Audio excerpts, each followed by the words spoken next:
DGISPR ने तफसीलात बताई, फिर आपने भी मीडिया पर आकर तफसीलात बताई। इसके अलावा आज वजीर आजम GHQ गए, उन्हें ब्रीफिंग दी गई, आप भी वहां मौजूद थे। फैसला क्या हुआ है? एज ऑफ नाउ क्या हो रहा है? क्या अभी भी कार्रवाइयां जारी हैं या अब सिलसिला रुक गया है? नहीं, देखिए, कार्रवाइयां तो जारी हैं और आज DGISPR भी उन्होंने he made it abundantly clear, उन्होंने बड़ी वाजे कर दिया कि अभी कार्रवाइयां जारी हैं। देखिए, एक थ्रेट है जिसको न्यूट्रलाइज करना जरूरी है। पाकिस्तान ने बड़े सब्र और तहम्मुल का मुजाहरा किया, पाकिस्तान पर हमले होते रहे, दहशतगर्दी के वाकयात होते रहे, जिसमें अफगानिस्तान का किरदार बिल्कुल वाजे था, उसके सबूत मौजूद थे। इस्लामाबाद कचहरी में वाकया हुआ, इस्लामाबाद इमाम बारगाह में वाकया हुआ, बन्नू में वाकया हुआ। We just lost young lieutenant colonel Gulfaraz Ahmed. तो ये तमाम ताने बाने अफगानिस्तान से मिल रहे थे और फिर अफगानिस्तान ने जिस तरीके से रात के अंधेरे में हमारे बॉर्डर पे हमला किया, तो पाकिस्तान पर यह वाजिब था कि पाकिस्तान जवाबी कार्रवाई करता, और पाकिस्तान ने बड़ी मौसर और बहुत भरपूर एक जवाबी कार्रवाई की है जो कि जारी है। और इसमें बड़ा ख्याल रखा गया है कि कोई सिविलियंस टारगेट ना हो, और ये प्योरली मिलिट्री और टेररिस्ट के ऊपर ये स्ट्राइक्स हैं, जिसमें काबुल के ग्रीन जोन को भी टच नहीं किया गया। और आपको जिस तरह तफसीलात बताई गई कि ब्रिगेड हेडक्वार्टर से लेके, कोर हेडक्वार्टर से लेके, एम्यूनेशन डेपो से लेके उनकी मिलिट्री इंस्टॉलेशन जो हैं उनको मुकम्मल तौर पर तबाह किया गया है। तो ये भी एक ऑनगोइंग सिचुएशन है, आगे देखते हैं कि मामला किस तरफ जाता है। दार साहब, जब ऑनगोइंग सिचुएशन और आपने कहा एक थ्रेट है जिसको न्यूट्रलाइज करना है, पहले पाकिस्तान अफगानिस्तान के अंदर जो कार्रवाइयां कर रहा था वो टेररिस्ट जो वहां पर उनके ठिकाने हैं उन पर कर रहा था और यही कह रहा था। नाउ अब पाकिस्तान, जबकि अफगान तालिबान पर ये पाकिस्तान अब हमले कर रहा है इस जवाब में, जो कि उनकी तरफ से कार्रवाई की गई और पाकिस्तान की फौजी चौकियों पर कब्जे का दावा किया गया, तो ये किस हद तक इस थ्रेट को न्यूट्रलाइज करना है कि जब अब कार्रवाई ही अफगान तालिबान के खिलाफ हो रही है, काबुल में हो रही है, कंधार में हो रही है, दीगर एरियाज में हो रही है?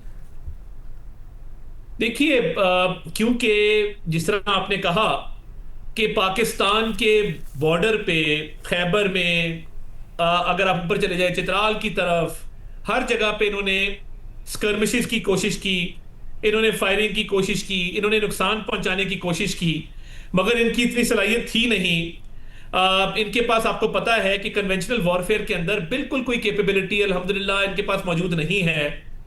और इन्होंने एक तासर दिया इंडियन सोशल मीडिया के साथ मिलके, इंडियन मीडिया के साथ मिलके, कि पाकिस्तान का जो है वो नुकसान किया गया है, जो कि बिल्कुल एक झूठ पर मबनी था। तो कल जब भरपूर जवाब गया और इनकी मिलिट्री इंस्टॉलेशंस को और इस थ्रेट को न्यूट्रलाइज करने में अफवाज पाकिस्तान ने भरपूर कार्रवाइयां की, तो अब आप देखेंगे कि वो प्रोपेगेंडा से भाग गए हैं। और आपको थोड़ी नरमी नजर आएगी कि जिस तरीके से वो बातें कर रहे हैं उसमें उनके कल के लहजे में और आज के लहजे में फर्क है। देखिए, ये नहीं हो सकता कि आप रोज रोज पाकिस्तान में दहशतगर्दी के हमले भी करवाएं, दहशतगर्दों की सहूलतकारी भी करें, दहशतगर्दों की पुष्टपनाही भी करें, उनको ट्रेनिंग भी दें, और वो पाकिस्तान के अंदर आके कार्रवाइयां करें, और फिर आप पाकिस्तान की बॉर्डर को अटैक कर दें। ये तो नहीं हो सकता। तो पाकिस्तान, मगर तार साहब, वो ये तो कह रहे हैं ज़बीउल्लाह मुजाहिद साहब ने कहा कि मसला बातचीत के जरिए हल हो, हम ये चाहते हैं, मगर वो साथ ये भी कह रहे हैं कि पाकिस्तान के अंदरूनी तनाज़े से हमारा कोई ताल्लुक नहीं है, ये कोई नया मसला नहीं है। तालिबान तकरीबन 4 साल से अफगानिस्तान में आए हैं, इसलिए पाकिस्तान के लिए अब अपने पुराने और घरेलू मसाइल को अफगानिस्तान पर थोपना कोई माने नहीं रखता। वो अभी भी नहीं मान रहे कि TTP का खतरा और मसला अफगानिस्तान से ओरिजिनेट कर रहा है। हाँ, शाहजेब साहब, आप देखिए ना कि आज जिस तरीके से इन्होंने पाकिस्तान के अंदर ड्रोन फायर किए, पाकिस्तान पर ही। अब ये जो ड्रोन पाकिस्तान के अंदर दहशतगर्दों ने कोशिश की, एक नाकाम कोशिश की, हमारे एयर डिफेंस सिस्टम ने उन ड्रोन्स को भी मार गिराया, कोई जानी नुकसान नहीं हुआ, मगर ये साबित करता है कि दहशतगर्दों का अफगान तालिबान रेजीम के साथ गठजोड़ है। और इसकी टाइमिंग और सिंक्रोनाइजेशन देखें तो देखिए, ये तो बिल्कुल क्लियर है कि पाकिस्तान का अंदरूनी मसला कोई नहीं है, अंदरूनी मसला अफगानिस्तान का है। मीडिया रिपोर्ट्स हैं कि उनकी मिनिस्ट्री ऑफ डिफेंस में उनके 2 ग्रोहों ने एक दूसरे पर फायरिंग की है। पाकिस्तान में तो अल्हम्दुलिल्लाह यूनिटी है। आज CM KP ने भी स्टेटमेंट दी, जिसको हम वेलकम करते हैं, मुल्क के दिफा के लिए, अफवाज पाकिस्तान के लिए, सूरत हाल पर।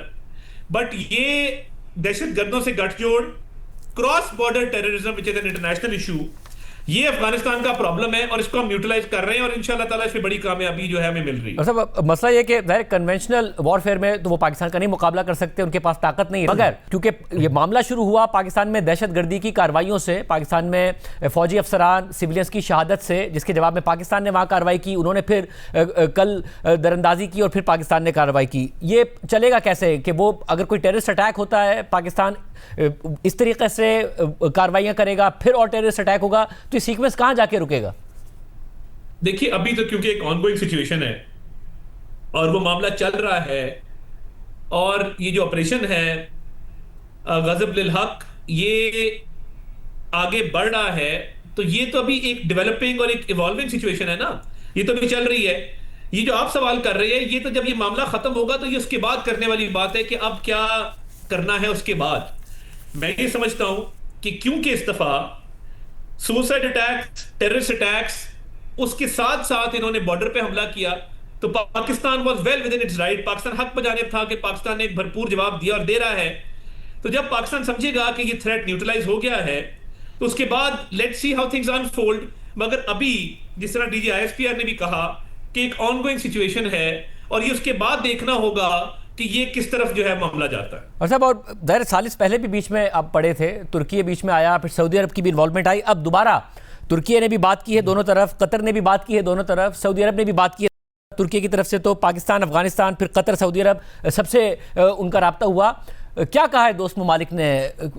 कोई कहा है पाकिस्तान से कि सिलसिला ख़त्म किया जाए, बात आगे बढ़ाई जाए, या पाकिस्तान ने कोई गारंटी मांगी है? क्या हुआ है? देखिए अभी तक तो उन्होंने कंसर्न शो किया है इस सिचुएशन के ऊपर और वो चाहते हैं कि ये रिजॉल्व हो। ऑब्वियसली उनके बयानात यही कहते हैं कि जी रिजॉल्व भी हो और ये किसी तरह मामला जो है वो ठंडा भी हो। मगर देखिए पाकिस्तान में जब भी कोई दहशतगर्दी की कार्रवाई होती है, पाकिस्तान पर जब भी कोई हमला होता है, हर चीज के ताने बाने जो हैं वो अफगानिस्तान से मिलते हैं। और ये देखिए मैंने जो आज खुल के बात की शाहजेब साहब, ये एक ऐसी रजीम है जो जबर पर मबनी है, जिसने खवातीन को 13 साल की उम्र के बाद एजुकेशन का राइट बाय लॉ उनसे ले लिया है। 18 से 29 साल के दरमियान जो खवातीन है 80% वो कोई प्रोडक्टिव एम्प्लॉयमेंट नहीं कर सकती, वो कोई काम नहीं कर सकती, पब्लिक प्लेसेस में नहीं जा सकती। फोर्स बनाई है जो उनको फिजिकली रोकेगी अगर वो बोले भी, कोई काम भी करें, और पनिशमेंट है उनके लिए और वो सीवियर पनिशमेंट है।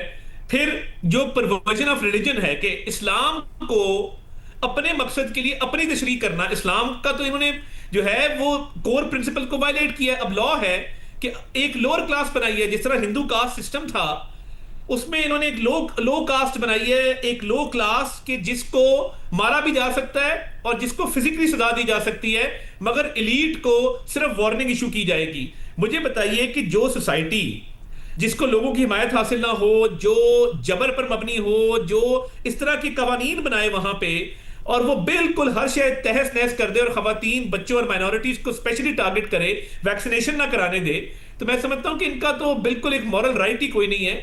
तो अभी तो एक ऑनगोइंग सिचुएशन है, let's see how things turn out. बहुत शुक्रिया वज़ीर इत्तलात की गुफ्तगू आपने। पाकिस्तान वाज़े कर रहा है कि सूरत हाल अभी तक ऑनगोइंग है, यानी पाकिस्तान का ऑपरेशन जारी है, पाकिस्तान की कार्रवाइयाँ जारी है।